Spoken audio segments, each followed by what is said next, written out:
আসসালামু আলাইকুম। কেমন আছেন সবাই? আশা করি সবাই ভালো আছেন। আমি আলহামদুলিল্লাহ ভালো আছি। একটা কথা কি যে প্রবাসে যারা আছে না,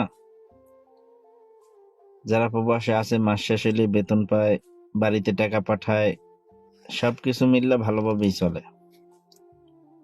কিন্তু এই প্রবাসীরা টাকার মর্মটা এখন বুঝতেছে না। কেন মাস শেষ হইলে বেতন পাচ্ছে, তার হাতে টাকা থাকতেছে বা সে খরচা করতেছে যেমনি হোক। টাকার মূল্যটা তখনই বুঝবেন আপনি ছুটিতে বাড়ি যান। ছুটিতে বাড়ি যান, বাড়ি যাইয়া ৩ মাস ৪ মাস থাকেন বা ৬ মাস থাকেন।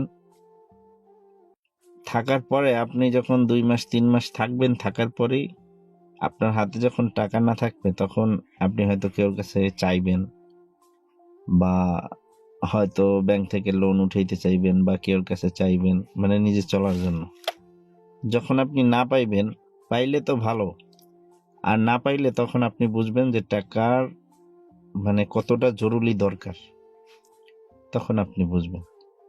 তো যারা ৫ বছর ১০ বছর বিদেশ করতেছেন বা আরো বেশি করতেছেন, বাড়িতে যান নাই, একবার ছুটিতে ঘুরে আসুন, আপনার মাইন্ড চেঞ্জ হয়ে যাবে ইনশাআল্লাহ।